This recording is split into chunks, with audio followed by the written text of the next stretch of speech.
Welcome to the World United. Welcome to the World United. Keshab Chandra Mandal ji, he is a teacher, researcher, and author of development studies. The topic he is covering would be spirituality and politics. So Keshab ji has sent us a video.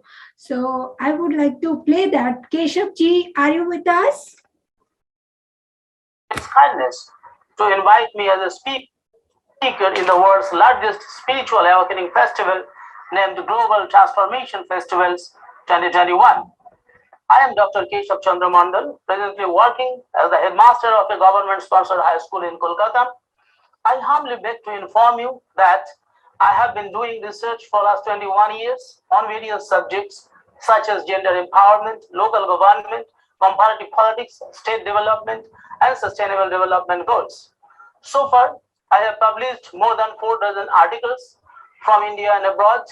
Out of my 14 books, 7 books are available in National Library, Kolkata, and 4 works in such publications in English language have been placed in the shelves of 46 libraries around the world, including the British Library, St. Pancras, London, University Library of Scotland, University of Melbourne Libraries, University of Toronto Roberts Library, Canada, University of London Senate House Library, University of Washington Libraries, Harvard University, Library of Congress, Washington, Duke University Libraries, Cornell University Library, and many other European and American libraries. Now, after a brief introduction of myself, I would like to enter into the topic of my deliberation. Out of total 15 themes of the Global Transformation Festival 2021, I have selected the theme of spirituality and good governance and politics. And the title of my paper is Politics with Religion, Ethics, and Science, the Catalyst of Peace and Prosperity. Here, I am delighted to apprise you the fact that the present paper is the summary of a chapter with the same title of my forthcoming book entitled India at 2047, A Vision. Now, I would like to shift my focus on my paper. This discussion on the topic Politics with Religion, Ethics, and Science, the Catalyst of Peace and Prosperity, is very vital in contemporary India because politics is regarded as the master science by the ancient political philosophers.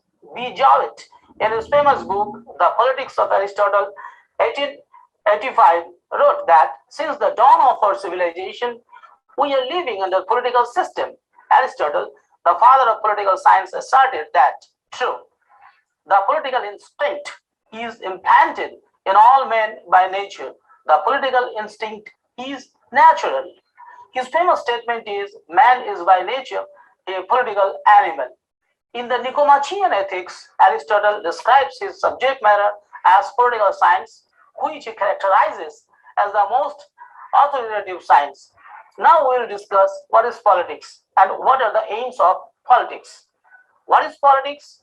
The word political is derived from the Greek word politikos, which is pertaining to the polis, meaning a city-state. Ancient Greek society was divided into a collection of independent city-states, each of which possessed its own system of government. The largest and most influential of these city-states was Athens, often portrayed as the cradle of democratic government. In this light, politics can be understood to refer to the affairs of the polis, in effect, what concerns the polis. The modern form of these definitions is therefore what concerns the state is politics. In India, almost all the adult citizens, irrespective of their education level, place of birth, and gender, are well aware of politics and its activities. It has touched the life of every individual, directly or indirectly. No one can escape from political system in India. It is so pervasive and important. There are different perceptions about politics. Let us discuss in short. Although politics is a practical science and it is concerned with the noble action of happiness of the citizens, still politics is thought of as a dirty word. It conjures of images of trouble, disruption, and even violence on the one hand, and the deceit, manipulation, and lies on the other. There is nothing new about such associations. As long ago as 1775, Samuel Johnson dismissed politics as nothing more than a means of rising in the world. While in the 19th century, the US historian Henry Adams summed up politics as the systematic organization of hatred. And influential US political scientist David Easton defined politics as the authoritative allocation of values. But a modern concept of politics has also been developed, though there was a conception that politics is the action of politicians whose main functions are confined within the legislatures and other political institutions. But in contemporary India, they are often seen as power-seeking hypocrites who conceal personal ambition behind the rhetoric of public service and ideological conviction. At present, politics is not confined within the legislative parliament, assemblies, or local government bodies. It has entered into our office, school, and even local clubs. More specifically, we can say that it has penetrated into our family's drawing room and even bedroom. Often we hear of office politics or politicking. Marxist and feminist perspective of politics are quite different from the rightist political scientists. According to Marxist scholars, politics is quite simply about oppression and subjugation. Radical feminists hold that society is patriarchal and that women are systematically subordinated and subjected to male power. Feminists look to an end of sexual politics achieved through the construction of a non-sexist society in which people will be valued according to personal worth rather than on the basis of gender. Now we will discuss about the aims of politics. What are the aims of politics? The principal aim of politics is doing well for the citizens. Aristotle envisages that every community aims at some good. Every city is a community, and therefore every city aims at some good.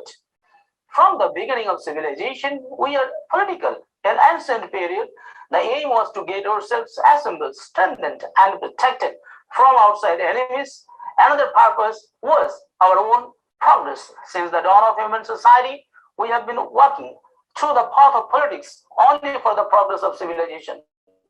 The sole purpose of politics is ethical rule of one class of people over others for safeguarding the interest of its citizens, making all-round development of people, keeping them happy with equitable justice, opportunity, and security. These are the ultimate goals of politics. Hence, the entire responsibility goes to the shoulders of political masters and its activists. The masters are solely responsible for the achievement of 4 P's. What are the 4 P's? Those 4 P's are progress, prosperity, peace, and pleasure of fellow countrymen. The better the quality and competency of the leaders, the better and quicker the chances for achievement of the 4 P's. Now, I will speak a few words on science. What is science? Unlike politics and religion, science always tests a thing first and then accepts it. Science does not accept anything instantly without experimentation, its authenticity in laboratories. Encyclopedia Britannica asserts that science can be divided into different branches based on subject of study. The physical sciences study the inorganic world and comprise the fields of astronomy, physics, chemistry, and the art sciences.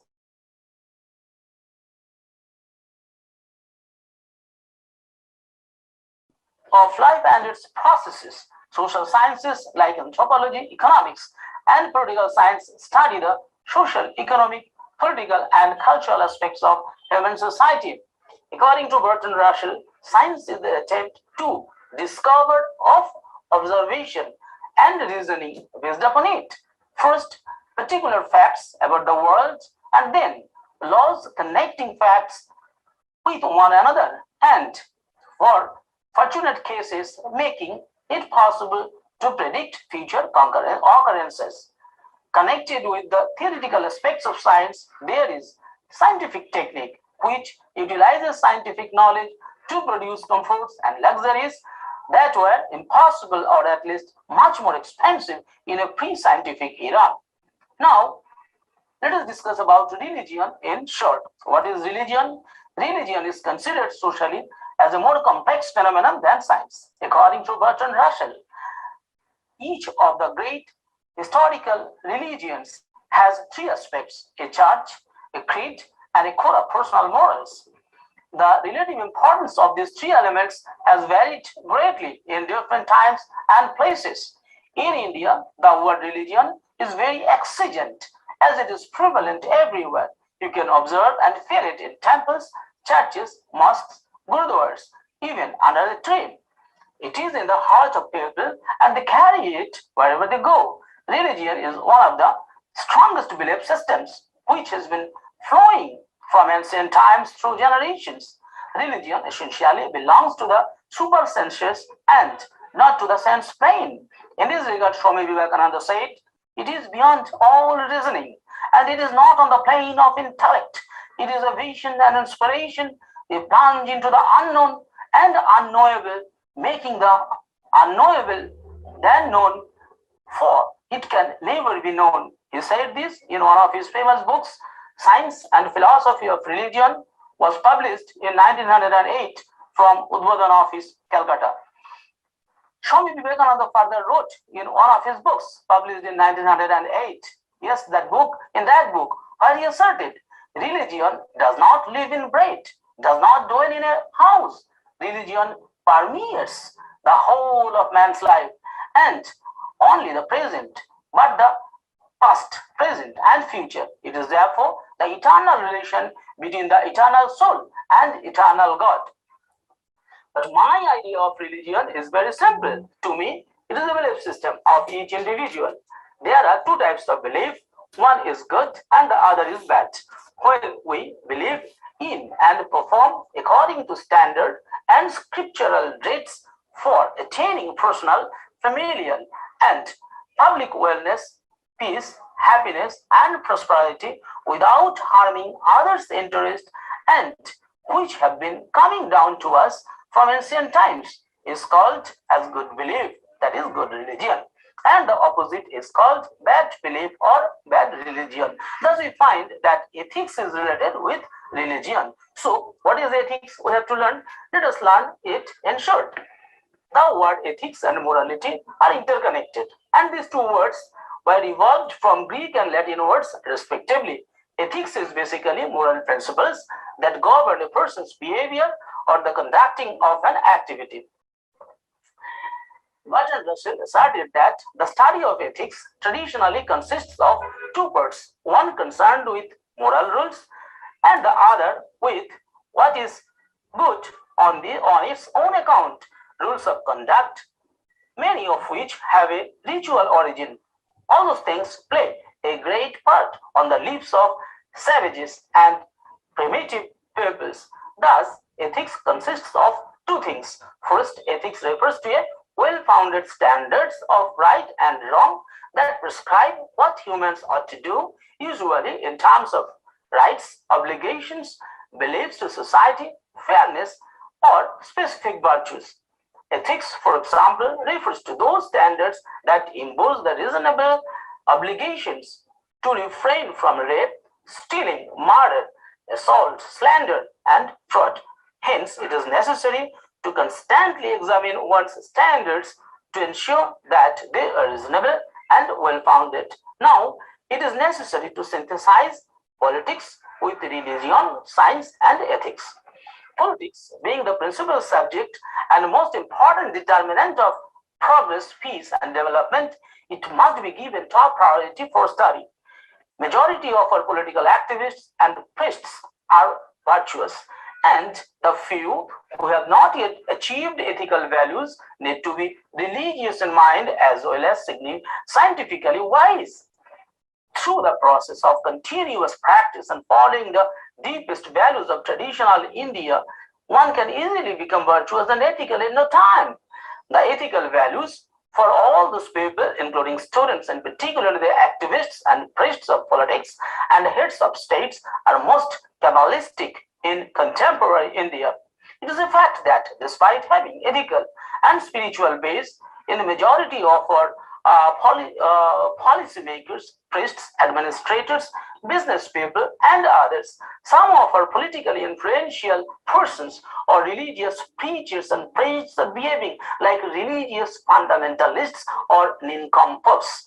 Maybe they were deprived of spiritual and ethical knowledge in their school or boyhood days, or with attained or their attained knowledge has been overcast with the cloud of opaqueness and frivolity. That is why the infusion of ethics and values to all people, and primarily to those who are heading and leading our people, either through politics or religion or science, is indispensable. In the second decade of the 21st century, still there are millions of young people and old people who have never attended any schools anywhere in India, thus deprived of the light of education. Though at present primary education has been accomplished nearly 100%, but the dropout rate is in secondary level is a great challenge to India. Ignorance of a large section of people is engulfing Indian society. A section of people working with politics, administration, and religion are taking the advantage of our lowly educated, orthodox, and to some extent mentally retarded people. So superstition is still eating our energy and potentiality. Hence, all the political activists, administrators, and priests are required to be scientifically strong and having sound ethical values. They should be religious too. Again, I emphasize that by the term religious, I do not mean the worshippers of idols merely. Rather, I am advocating for the diligent, spiritual, ethical, and honest people, similar to Swami Vivekananda's Karma Yogis. Religion does not in any way confine to worshipping an idol in the temple or home. Rather, it is the perfection of performing one's duty towards one family, society, institution, and the country as a whole. When people will be equipped with scientific knowledge and based on eternal Indian values and ethics, India as a whole will be the Vishwa Guru in real sense. And I wish the day is not far away. With our combined efforts, we will overcome all our existing challenges and become a superpower by 2047. Thank you. Thank you very much for leading your ears and bearing me for such a long time. Once again, thank you. Namaste. Namaskar to everyone. This is really a great opportunity for me to be a part of this Global Transformation Festival, and particularly to Dr. Yugandhar, who has given me this opportunity. And thank you very much for being connected with so many great speakers and the great minds of this country, including you. And I have been listening since evening, and it is really I acknowledge that yeah, I have been able to increase my level of knowledge and consciousness, and I will try to put some inputs which I have learned in my forthcoming book, that is a vision of India for 2047. So it was a wonderful session, and I am waiting to listen from Hitesh ji. Probably he will speak next to me, or I don't know whether he has spoken already or not. With this, I will not take your valuable time because time here is so much constraint. I would like to take leave with once again with thanks and with my gratefulness. Thank you. Thank you very much. Thank you very much, sir. Yugandhar, sir, please. Yeah. You're asking me anything? Yeah, Any sir, question? please present the certificate.